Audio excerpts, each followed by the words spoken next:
안녕하세요. 역사 돋보기입니다. 우리 한국 현대사에 있어서 가장 중요한 사건은 6.25 한국전쟁이 아니었을까 하는데요. 6.25 한국전쟁은 우리 국군과 더불어 유엔군의 협조가 결정적이었습니다. 유엔군 하면 자동적으로 미군이 연상되죠. 유엔군의 절대 다수가 미군이었고 사실상 미군이 가장 높은 작전 지휘권을 가지고 있던 것도 사실이지만 유엔군이라 함은 미국을 포함한 22개국으로 구성되어 있었습니다. 이 중 의료지원국이었던 6개국을 제외한 16개국은 직접 전선에 투입되었던 교전국 병사들이었습니다. 우리나라를 지켜주기 위해 목숨 바쳐 싸웠던 국가의 병사들이기에 이분들에 대한 감사함도 결코 잊어서는 안 될 것 같습니다. 미군의 활약상이야 말할 것도 없이 이미 잘 알려져 있기에 잘 알려지지 않은 미군을 제외한 나머지 15개국의 활약상을 소개해드리겠습니다.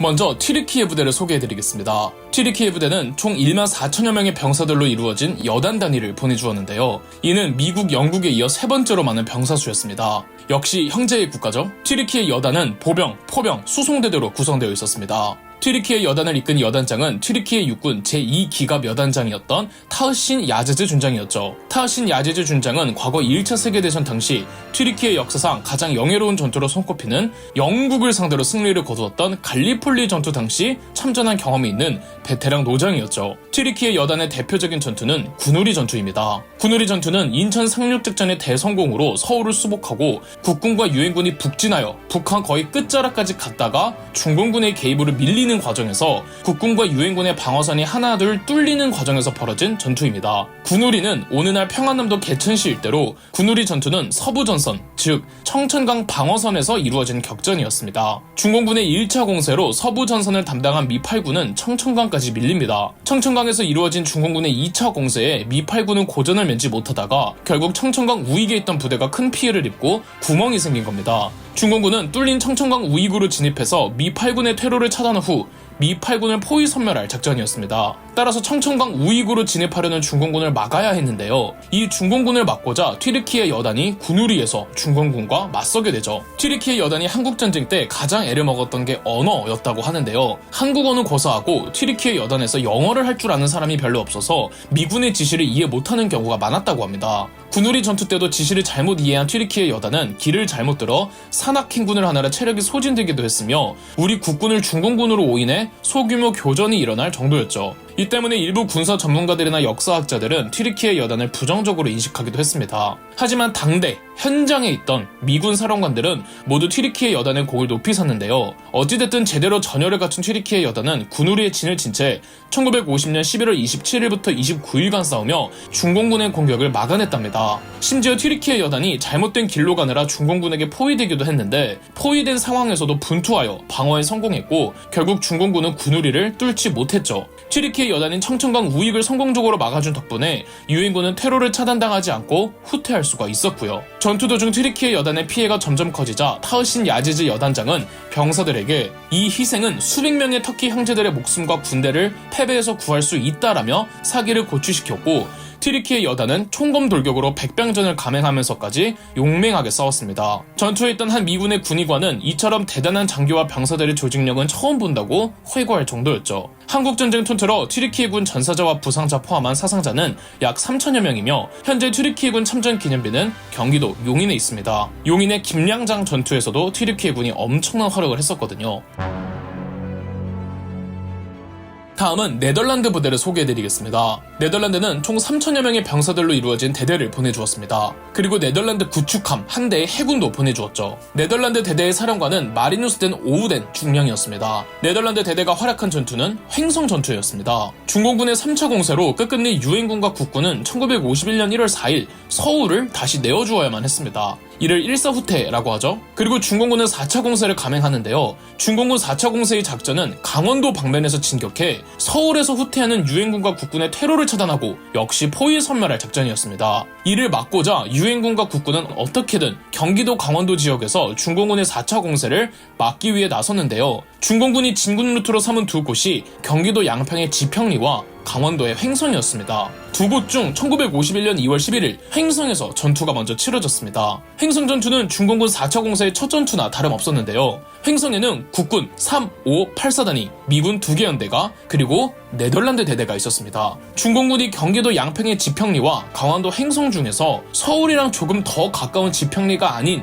서울에서 더 먼 횡성을 먼저 공격한 건 지평리에는 미군이 많았고 횡성에는 국군이 많았기 때문입니다. 중공군은 강한 미군보다는 국군과 싸우기를 택했던 거죠. 그리고 중공군의 계획은 불행에도 정확히 맞아떨어집니다. 횡성에선 국군이 최전선에 있었고 병력 차이가 무려 7배나 많은 중공군이 국군을 완전하게 포위해 국군은 엄청난 피해를 입고 후퇴합니다. 특히 국군 8사단의 경우 전멸되다시피 했죠. 횡성 전투에선 네덜란드 대대가 횡성 시내 최후방에 있었는데 횡성 시내를 통해 횡성 밖으로 후퇴하려는 국군과 미군의 철수 시간을 확보해주기 위해 횡성 시내에서 네덜란드 대대가 횡성에 남아 중공군과 싸우며 가장 마지막에 철수합니다. 횡성 시내로 들어오려면 섬강을 건너야 하고 이 섬강을 건너려면 횡성교가 유일한 다리였는데 네덜란드 대대가 횡성교를 막고 방어하며 무려 24시간의 시간을 벌어주었습니다. 사령관이 직접 전투에 참여할 정도로 횡성 전투는 치열했고 네덜란드 대대의 사령관이었던 마리누스 덴 오우덴 중령 역시 전사하죠.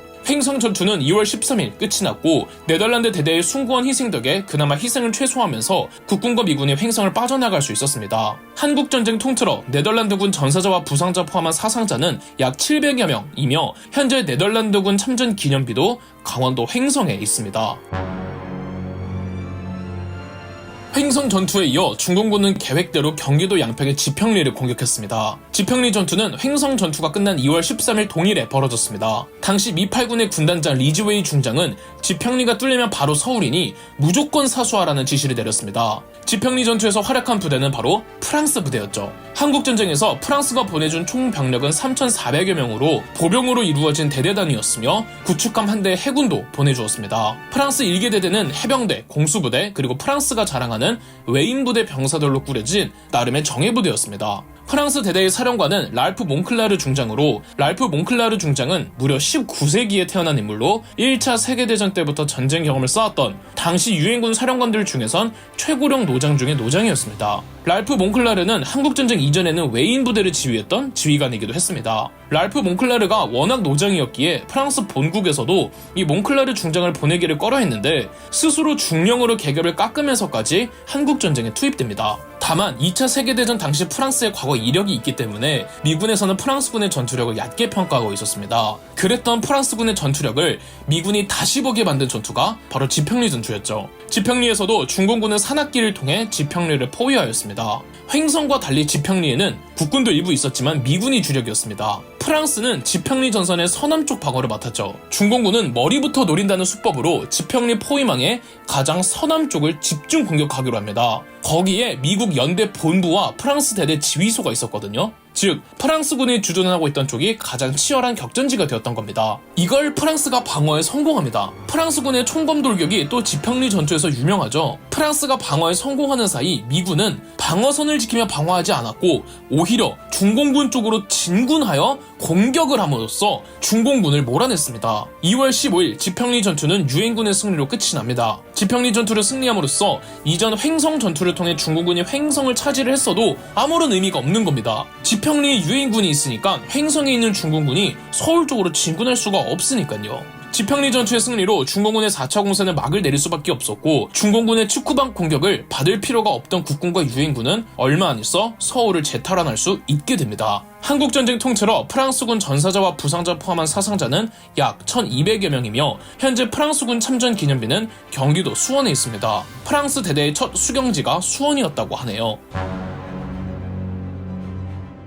필리핀 부대는 총 7,400여 명의 병사들로 이루어진 5개의 대대 단위를 보내주었습니다. 전부 보병으로 이루어졌으며 5개의 대대가 한꺼번에 한국에 온 것이 아니라 교대로 돌아가면서 한국전쟁에 투입되었습니다. 한국전쟁은 필리핀 역사상 최초의 해외 파병이었죠. 처음으로 투입된 부대는 필리핀 제10대대 전투단이었으며 대대의 별명은 파이팅 필리피노였죠. 대대장은 디오니시오 오헤다였습니다. 필리핀 대대의 대표적인 전투가 있으니 바로 경기도 연천의 율동 전투입니다. 1951년 2월 양평의 지평리 전투를 끝으로 유엔군은 중공군의 4차 공세를 막아냈고 3월 서울을 재수복할 수 있었습니다. 뒤로 물러난 중공군은 4월 역대 최다 물량을 동원한 5차 공세에 나섰습니다. 우리에겐 중공군 충계공세라고 더 잘 알려져 있죠.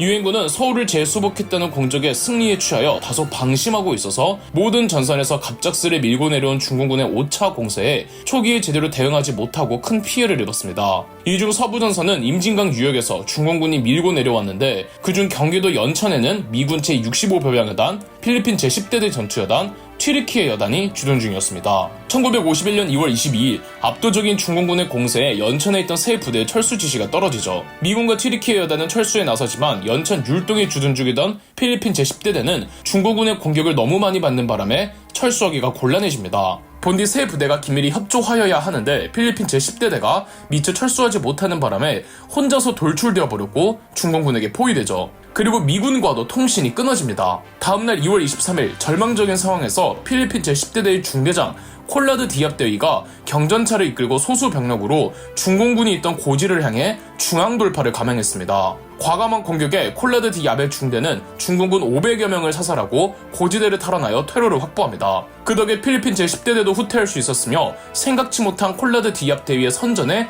중공군이 당황하여 공세가 수그러들었고 또 그렇게 시간을 벌어준 덕분에 미군 제65보병 여단과 튀르키예 여단도 안전하게 연천에서 완전히 철수할 수 있었습니다. 다만 콜라드 디압 대위는 율동 전투에서 전사합니다. 콜라드 디압 대위는 최고 훈장을 수여받았고 필리핀 제10대대 전투단은 파이팅 필리피노라는 별명을 얻었던 거죠. 한국 전쟁 통틀어 필리핀군 전사자와 부상자를 포함한 사상자는 약 450여 명이며 현재 필리핀군 참전 기념비는 경기도 고양시 덕양구에 있습니다.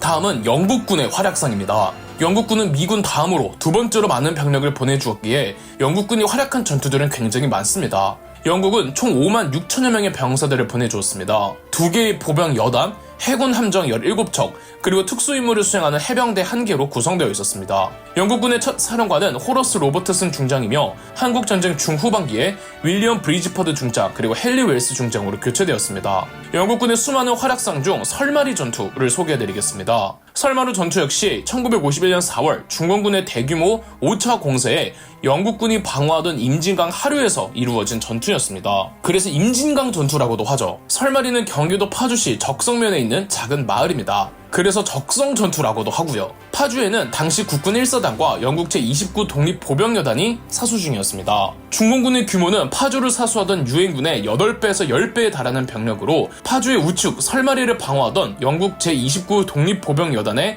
글로스터 대대가 본대와 차단되어 고립되고 말았습니다. 4월 22일부터 영국의 글로스터 대대는 3일간 분전합니다. 이때가 딱 연천에서는 필리핀 대대가 율동 전투를 벌이고 있을 시기이기도 했죠. 중공군은 가막산에서부터 내려오며 고지대에서 영국의 글로스터 대대에 공격을 가했습니다. 영국의 글로스터 대대는 막중한 피해를 입으면서도 3일간 쉬지 않고 싸웠습니다. 글로스터 대대의 대대장 제임스 칸 중령은 여단장과 통화해서 도저히 우리 대대는 싸울 수 없는 상황이지만 이미 고립되어 있으니 다른 부대의 철수를 위해 시간을 벌어야 한다면 끝까지 싸우겠다고 합니다. 그렇게 3일을 싸우고 나니 탄약이 바닥날 정도였죠. 여단장은 율동 전투에서 무사히 철수한 필리핀 대대에게 파주 적성의 설마리로 가서 글로스터 대대를 지원하라 했지만 중공군의 포위망이 워낙 견고해 설마리까지 가지 못하죠. 여단장은 글로스터 대대의 대대장에게 자력으로 포위망을 뚫고 탈출하라는 지시를 내렸습니다. 대대장 제임스 칸 중령은 설마리에서 탈출을 시도합니다. 대대 병력 중 D중대 한 부대만 무사히 포위망을 뚫었고 나머지는 전부 전사하거나 포로로 잡혔죠. 제임스 칸 중령 역시 포로로 잡혔습니다. 훗날 설마리 전투에서 살아남은 앤소니 파라 호클리 대위는 설마리 전투에 대한 자서전을 남겼으며 영국군 스스로도 한국전쟁에서 벌인 전투들 중 설마리 전투를 가장 높이 평가하고 있습니다. 설마리 작은 마을에서 3일이나 버틴 것은 중공군도 전혀 예상하지 못했고 그 덕에 파주 타 지역에 있던 유엔군이 피해를 최소화하며 후퇴하여 다음 방어선을 견고히 하고 중공군의 5차 공세를 막아낸답니다. 한국전쟁 통틀어 영국군 전사자와 부상자를 포함한 사상자는 약 4천여 명입니다. 이번에는 캐나다, 호주, 뉴질랜드 부대를 한꺼번에 소개해드리겠습니다. 세 국가가 모두 영연방 소속이죠. 캐나다는 총 2만 5천여 명의 병사들을 보내주었습니다. 1개 보병여단, 해군 함정 3척, 공군 1개 수송 비행대대 규모였죠. 호주는 총 1만 7천여 명의 병사들을 보내주었습니다. 2개 보병 대대, 해군의 항공모함 1척과 그 외 3척의 함정, 공군의 1개 전투 비행대대와 1개 수송 비행 편대 규모였습니다. 뉴질랜드는 총 3,700여 명의 병사들을 보내주었습니다. 육군 1기 연대 그리고 해군의 함정 2척 규모였죠. 영연방 소속의 세 국가의 군대가 함께 힘을 합쳐 승리를 거둔 기념비적인 전투가 있습니다. 바로 가평 전투죠. 중공군 5차 공세의 서부전선이 임진강에서 이루어졌고 중부전선에서는 중공군이 압도적인 물량으로 경기도 가평까지 내려왔습니다. 세 국가의 부대는 가평에서 영국군과 함께 제27보병여단에 소속되어 있었습니다. 중부전선에서 중공군의 임무는 언제나 동일합니다. 서부전선에서 밀고 내려가면 중부전선에서 스피디하게 내려간 중공군이 서부전선에서 철수하는 유엔군의 축구방을 공격하거나 테러를 차단하는 것이었죠. 중부전선에서 가평이 뚫리면 재수복한 지 얼마 안 된 서울이 위험해지기 때문에 반드시 가평을 지켜내야만 했습니다. 원래 중부전선은 국군 6사단이 가평에 앞서 강원도 화천에서 중공군을 막으려고 했지만 수전 열세를 극복하지 못하고 철수하면서 중공군은 가평까지 쭉 내려올 수 있었죠. 서부전선의 임진강은 중공군의 공격에 가장 먼저 노출되었던 반면 가평에서는 중공군이 공세를 펼쳤다는 정보가 먼저 전해져서 미군 일부와 영국군, 캐나다군, 호주군, 뉴질랜드군이 모두 견고한 방어진지를 구축하고 있었습니다. 영연방 제27보병여단은 2천여 명의 병사들이 가평 전투에 투입된 중공군은 1만 명이었습니다. 가평 전투는 1951년 4월 23일부터 시작됐습니다. 중공군은 5,000명씩 2개로 부대를 나누어 504 고지와 677 고지를 공격했습니다. 미군의 전차 소대부터 무너뜨린 중공군은 가평 504 고지를 지키던 호주군을 공격했습니다. 23일에서 24일로 넘어가는 새벽에 중공군은 무려 4차례나 걸쳐 호주군의 504 고지를 공격했지만 호주군은 모두 무찔렀습니다. 물론 호주군의 피해도 컸죠. 중공군은 지속적으로 군대들을 밀어넣으며 호주군의 피해가 점점 커지고 있었습니다. 하필 지시 하달과 소통에서 문제가 생기는 바람에 호주군을 지원하러 오고 있던 영국군이 다른 데로 가거나 호주군 일부가 철수하기까지 하면서 504 고지에 남아있던 호주군 일부는 더 큰 위험에 처하게 되죠. 24일 오전 때마침 뉴질랜드의 포병 연대가 나타나 엄청난 화력 지원을 해주며 504 고지에 있던 호주군을 방어해 주었습니다. 그리고 호주군이 역습을 감행해 중공군을 무찔렀죠. 가평의 504 고지와 동시에 504 고지 반대편에 있던 가평의 677 고지는 캐나다군이 사수하며 중공군과 싸웠습니다. 677 고지에 있던 캐나다군은 고작 450명, 가평 전투의 모든 시선은 504 고지에 가 있었고 677 고지의 캐나다군을 지원해주기가 어려웠습니다. 450명의 캐나다군은 5,000명의 중공군을 상대로 고지대를 통해 싸웠습니다. 캐나다군도 혈전을 벌이며 전멸의 위험에 처해 있을 때 504 고지 전투를 끝내고 온 뉴질랜드 포병여단이 화력 지원을 해주었죠. 그리고 677 고지도 사수하는 데 성공하죠. 가평에서 중공군의 공세를 저지하여 서울을 지켜낼 수가 있었습니다. 미국의 트루먼 대통령은 가평 전투의 승리를 크게 기뻐하며 캐나다군, 호주군, 뉴질랜드군을 극찬했죠. 그들 스스로도 6.25 한국전쟁에서 가장 기념하는 전투가 가평 전투랍니다. 한국전쟁 통틀어 캐나다군 전사자와 부상자를 포함한 사상자는 약 1,300여 명, 호주군 전사자와 부상자를 포함한 사상자는 약 1,500여 명, 뉴질랜드군 전사자와 부상자 포함한 사상자는 약 100여 명입니다. 현재 영국군, 캐나다군, 호주군, 뉴질랜드군을 합쳐 영연방 참전 기념비 역시 경기도 가평에 있습니다. 에티오피아 부대는 총 3,500여 명의 병사들로 이루어진 1개 대대 단위를 보내주었습니다. 전부 보병이었죠. 이 보병대대는 당시 에티오피아 황제였던 셀라시아 황제의 제1근위 사단 소속의 병사들이었으니 정예병들로만 꾸려 보내준 겁니다. 셀라시아 황제는 이 부대에게 부대의 기를 내리며 강유부대라는 부대명까지 하사했습니다. 강유란 질서를 세우다 혹은 초전 박살이라는 두 가지 뜻이 있다고 하네요. 에티오피아 강유부대들의 군각 가사 중엔 이런 가사가 있다고 합니다. 한국이여 걱정하지 마세요. 여기 영웅들이 가고 있답니다. 에티오피아 대대의 용맹함은 유엔군 사이에서도 정평이 나 있었습니다. 아닌 게 아니라 6.25 한국전쟁 통틀어 에티오피아 강요부대는 253번의 전투를 치르고 그 253번 모두 승리했던 전설적인 부대였습니다. 그래서 에티오피아 강요부대의 전투 하나만을 꼽기가 참 힘들지만 굳이 하나만 꼽는다면 강원도 화천에서 벌어졌던 접근산 전투랍니다. 1951년 봄 중공군은 이른바 중공군 춘계공세라고 알려진 중공군 5차 공세를 감행했습니다. 무려 70만 명을 동원한 최대 물량의 규모의 공세였죠. 하지만 결국은 5차 공세도 유엔군에게 저지되었습니다. 1951년 5월 중공군은 다시 한번 10만의 병사들로 6차 공세에 나섰습니다. 그런데 6차 공세도 유엔군이 저지합니다. 5에서 6차에 이르는 공세에 실패한 중국 측은 본디 계획했던 적화 통일을 포기하고 그냥 남북한이 공존하는 체제가 가장 합리적임을 판단하였고 이는 유엔군도 마찬가지였습니다. 양측이 서로 공격보다는 방어에 더 전념하기로 합니다. 그리고 휴전회담이 오가고 있었기 때문에 이제부터는 휴전회담에서 더 유리한 입장이 되기 위해 양측이 강원도 전방에서 단 한 개의 산이라도 단 한 개의 고지라도 선점하기 위한 치열한 전투가 이어졌습니다. 바로 고지전이 시작된 거죠. 봄은 거의 끝나가고 서서히 여름의 무더위가 찾아오고 있었습니다. 1951년 5월 한국에 도착한 에티오피아의 강류대대는 미 제7사단에 소속되어 8주간의 훈련을 받은 뒤 7월부터 본격적으로 전선에 투입되었습니다. 그들이 투입된 곳은 미 제7사단 제32연대였고 32연대가 주둔 중이던 곳이 강원도 화천이었습니다. 1951년 8월 미 7사단 32연대장은 정찰 기지선을 늘릴 목적으로 병력들을 곳곳에 진군시켰습니다. 그중 에티오피아 강류대대는 접근산 쪽으로 향했죠. 유엔군의 진군을 파악한 중공군은 진군한 유엔군을 공격했습니다. 접근산에 있던 에티오피아 강류대대도 접근산 도착 3일 후였던 8월 12일부터 공격을 받았습니다. 처음에는 작은 교전 정도에 불과했지만 시간이 지나며 더 많은 병력들이 모이더니 전투의 규모는 점점 확대되어 접근산 전투는 무려 9월 2일까지 약 3주간 치러졌습니다. 3주간의 전투에서 강류대대는 백병전으로만 4시간 동안 쉬지 않고 싸우기도 했으며 단순히 방어만 할 뿐 아니라 접근산에서 내려오는 능선과 고지들로 가서 중공군 기지들을 찾아내 격퇴하여 유엔군의 타 부대가 더 진군할 수 있도록 길을 만들어주기도 했죠. 접근산 전투는 에티오피아 강류대대뿐 아니라 우리 국군도 함께 분전한 전투였습니다. 한국전쟁 통틀어 에티오피아군 전사자와 부상자를 포함한 사상자는 약 700여 명이며 포로는 단 한 명도 없었다는 전설적인 기록을 가지고 있습니다. 이기거나 죽거나 둘 중 하나였던 거죠. 심지어 구루무 담보바 이병은 전투 도중 심각한 부상을 입어 본국으로 소환되었지만 어느 정도 몸이 회복하자 다시 자원하여 한국으로 돌아왔다고 합니다. 강류대대는 그저 싸우기만 한 것이 아니라 그들이 받는 월급 일부를 모아 경기도 동두천에 고아원을 설립해 전쟁 도중 고아가 된 한국 아이들을 보호해주기도 했습니다. 현재 에티오피아군 참전 기념비는 없고 참전 기념관이 강원도 춘천에 있습니다. 강원도 춘천시와 에티오피아의 수도 아디스 아바바가 자매 결연을 체결했기 때문에 춘천에 이 기념관이 있다고 합니다.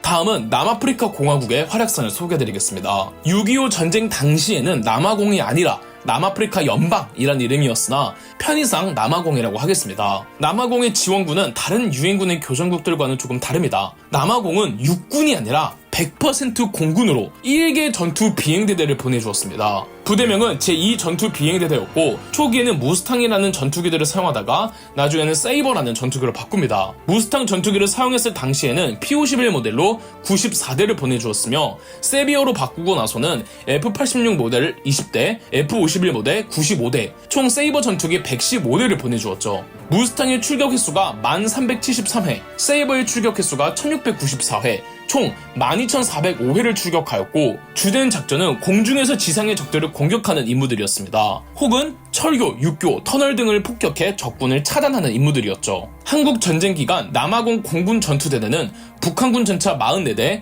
야포 221문, 대공포 147문, 교량 152개소, 보급품 보급소 500여 개소, 각종 시설 1920개소 등을 파괴했습니다. 워낙 실력이 출중한 정예 파일럿 공군들이라 유엔군 사이에서 남아공 공군의 별명이 플라잉 치타였다고 합니다. 북진한 유엔군과 국군이 중국군의 개입으로 후퇴하고 있을 때 남아공 공군이 항공 지원으로 크게 도움을 주었으며 장진호 전투 때도 임무를 수행해 미군의 후퇴를 도왔습니다. 남아공 공군의 비행시간을 평균적으로 산술해보면 매일 2시간 이상씩은 공중에 있었다고 합니다. 남아공 공군의 유명한 작전으로는 1951년 8월 강원도 최전방에 있던 중공군과 북한군이 후방 지원을 받지 못하도록 철도와 도로를 계속 파괴하며 후방을 차단시킨 스트랭글 작전이 있고 이로부터 1년 후 1952년 7월 북한의 수도 평양 대공습 당시 남아공의 공군이 평양의 발전소를 폭격했던 프레셔 펌프 작전이 있었습니다. 한국전쟁 통틀어 남아공군 전사자와 부상자를 포함한 사상자는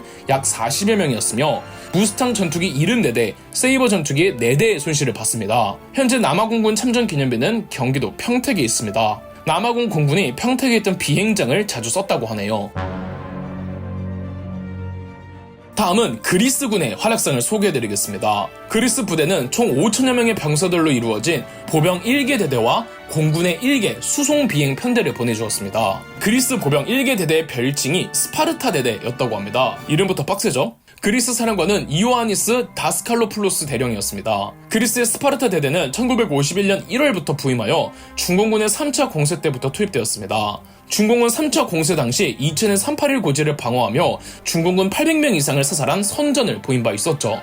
그리스의 스파르타 대대가 가장 격전을 치른 전투는 1952년 가을에 일어난 연천의 노리고지 전투였습니다. 유엔군은 여전히 휴전 협상에서 유리한 입장을 차지하기 위해 강원도 최전방에서 전투를 이어나갔고, 서울을 비롯한 수도권에서는 강원도 최전방과 이어지는 보급 루트를 확보하기 위해 서울과 강원도 철원 사이 길을 확보하기 위해 애를 썼습니다. 그중 한 지역이었던 연천은 미군 제1기병사단이 맡기로 하였고, 그리스 대대가 이 미군 제1기병사단 소속이었습니다. 그리스의 스파르타 대대는 연천의 노리고지 혹은 3.13 고지를 장악하기로 합니다. 1952년 10월 초 그리스 대대는 노리고지를 탈환하는 데 성공합니다.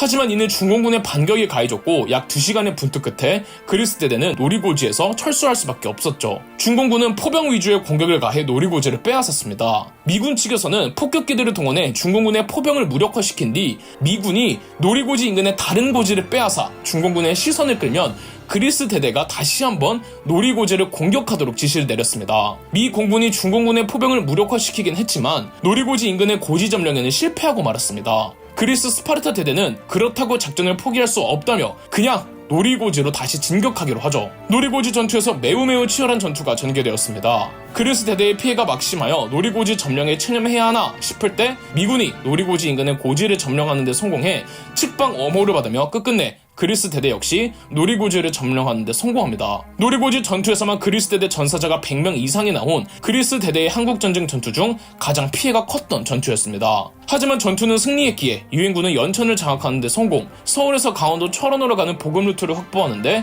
성공합니다. 한국전쟁 통틀어 그리스군 전사자와 부상자를 포함한 사상자는 약 700여 명이며 현재 그리스군 참전 기념비는 경기도 여주시에 있습니다. 여주는 그리스군이 한국전쟁에 투입하여 처음으로 승리를 거둔 전적지인 곳이기도 하거든요. 6.25 전쟁 기간 태국군의 활약상을 소개해드리겠습니다. 필리핀 대대와 더불어 지원군을 보내준 동남아시아의 국가죠. 태국 부대는 총 6,300여 명의 병사들을 보내주었습니다. 이는 육군 1기 보병대대, 해군 함정 4척, 그리고 공군 수송기 편대 규모였습니다. 태국군 사령관은 무려 태국 황실의 황태자였던 피싯 소장이었습니다. 태국군의 활약상을 소개해드릴 전투는 폭차빌 전투입니다. 혹은 포크찹 고지 전투라고도 부릅니다. 폭차빌은 경기도 연천의 천덕산에 있는 고지로 지리적 요충지 같은 곳이라 1952년에 한 번, 1953년에 2번이나 폭차빌을 점령하기 위한 전투가 있었습니다. 그중 태국대대의 활약상은 1952년 11월에 치러진 1차 폭차빌 전투입니다. 1952년 10월 중공군과 북한군이 경기도 연천의 포크찹 고지를 차지합니다. 포크찹 고지 부근에 주둔 중이던 미 제2사단과 여기에 소속된 태국 대대가 포크찹 고지를 탈환하기 위해 나섰던 전투가 1차 폭차빌 전투죠. 11월 1일부터 중공군은 태국 대대가 자리한 기지에 집중적으로 포격을 가했습니다. 태국군의 피해가 무시 못할 정도였죠. 11월 7일 중공군은 보병을 투입해 태국 대대를 포위하였으나 태국 대대가 방어에 성공합니다. 11월 10일 중공군 보병이 다시 투입되지만 태국 대대가 워낙 방어 기지를 잘 구축하고 있어서 역시 방어에 성공합니다. 물론 쉽게 방어해낸 건 아니었습니다. 태국 대대가 수적으로 워낙 열세여서 행정병까지 동원되었다고 하죠. 중공군은 11월 11일까지 병력들을 계속 집어넣어 전투가 지속되었고 다행히 11일 유엔군 공군이 항공 지원을 해주면서 중공군은 물러날 수밖에 없었고 태국 대대와 미 제2사단은 포크찹 고지를 탈환해냅니다. 이 1차 폭차필 전투 때 태국 대대의 전투력이 소문이 나서 유엔군 사이에서는 태국 대대를 작은 호랑이라고 불렀다고 합니다. 이후로 계속 태국 대대가 소속된 미 제2사단이 포크찹 고지를 지킵니다. 해가 넘어 1953년 포크찹 고지 사수 임무를 미 제7사단에 넘기기로 하는데 태국 대대가 포크찹 고지를 떠날 때 벙커에다가 우리 포크찹 고지를 잘 좀 부탁해 라는 낙서를 새기고 갔다죠. 1953년 3월과 4월에 폭차필 전투가 계속되었는데 사상자가 속출해서 유엔군 측에서는 끝내 포크찹 고지를 포기해야만 했습니다. 한국전쟁 통틀어 태국군 전사자와 부상자를 포함한 사상자는 약 1,300여 명이며 현재 태국군 참전 기념비는 경기도 포천에 있습니다.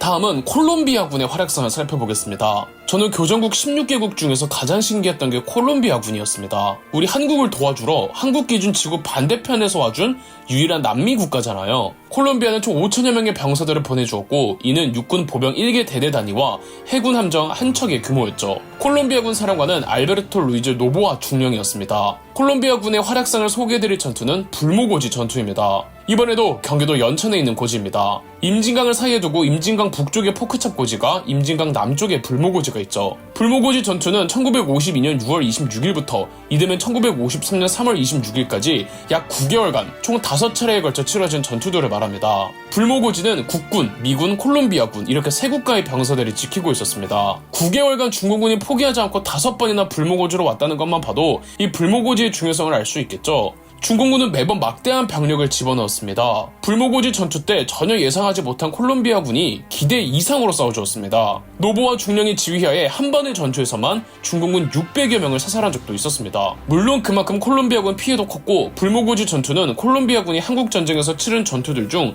전사자가 가장 많았던 전투이기도 했습니다. 끝끝내 유엔군이 5차례 모두 중공군을 무찔러서 불모고지를 사수할 수 있었습니다. 중공군도 사상자가 너무 많이 나오니 불모고지를 완전히 포기하기로 한 거죠. 노보와 중령은 불모고지 전투로 훗날 을지 무공훈장을 수여받습니다. 그리고 콜롬비아로 돌아가 콜롬비아의 국방부 장관까지 됩니다. 한국전쟁 통틀어 콜롬비아군 전사자와 부상자를 포함한 사상자는 약 600여 명이며 현재 콜롬비아군 참전 기념비는 인천에 있습니다. 비석에는 다음과 같이 적혀있죠. 카리브해의 전기를 타고난 콜롬비아 용사들, 국제연합의 깃발을 높이 들고 자유와 평화를 위해 싸우다 마침내 611명의 고귀한 생명이 피를 흘렸다. 우리는 그들을 길이 기념하고자 여기에 비를 세운다.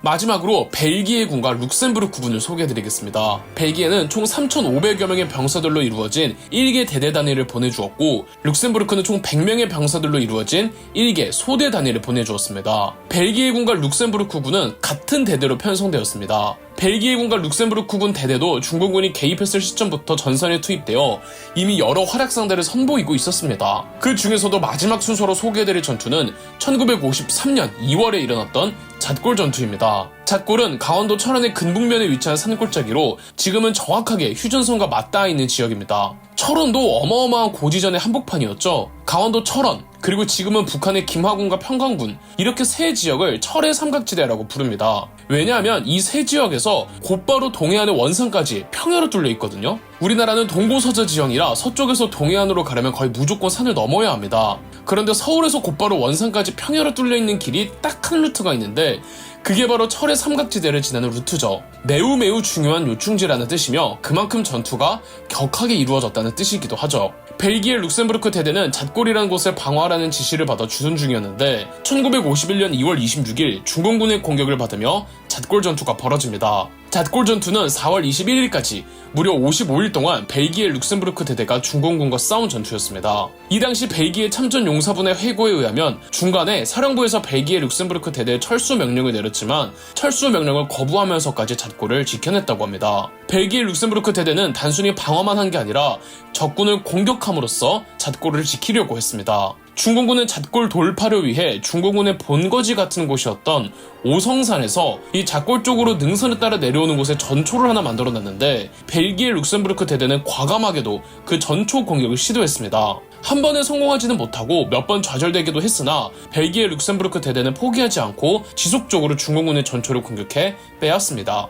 이 전투가 잣골 전투이며 벨기에 룩셈부르크 대대의 대대기에도 잣골이라고 적어 넣을 정도로 이 잣골 전투는 벨기에 룩셈부르크 대대의 의미가 큰 전투였죠. 한국전쟁 통틀어 벨기에군 전사자와 부상자를 포함한 사상자는 약 400여 명이며 룩셈부르크군 전사자와 부상자를 포함한 사상자는 15명입니다. 현재 벨기에 룩셈부르크군 참전 기념비는 경기도 동두천에 있습니다. 이로써 6.25 한국전쟁 때 우리를 도와 싸워준 교전국 16개국과 그들의 대표적인 전투들을 소개해드렸습니다. 전투 활약상이 워낙 많은 미국을 다루지는 않았는데 한국전쟁 통틀어 미군은 총 178만 명 이상이 투입되었고 전사자와 부상자를 포함한 사상자는 13만 명이 넘습니다. 미국군 참전 기념비는 경기도 파주에 있습니다. 각 국가들별 대표적인 전투들을 하나씩 소개해드렸지만 실제로 그들이 투입되어 싸운 전투들은 훨씬 더 많았습니다. 우리나라를 지켜주기 위해 목숨 바쳐 싸웠던 국가들의 병사들이기 때문에 이분들에 대한 감사함도 결코 잊어서는 안 될 것 같습니다. 마지막으로 우리나라를 도와준 참전국 22개국 중 교전국 16개국을 제외한 나머지 의료지원국 6개 국가로는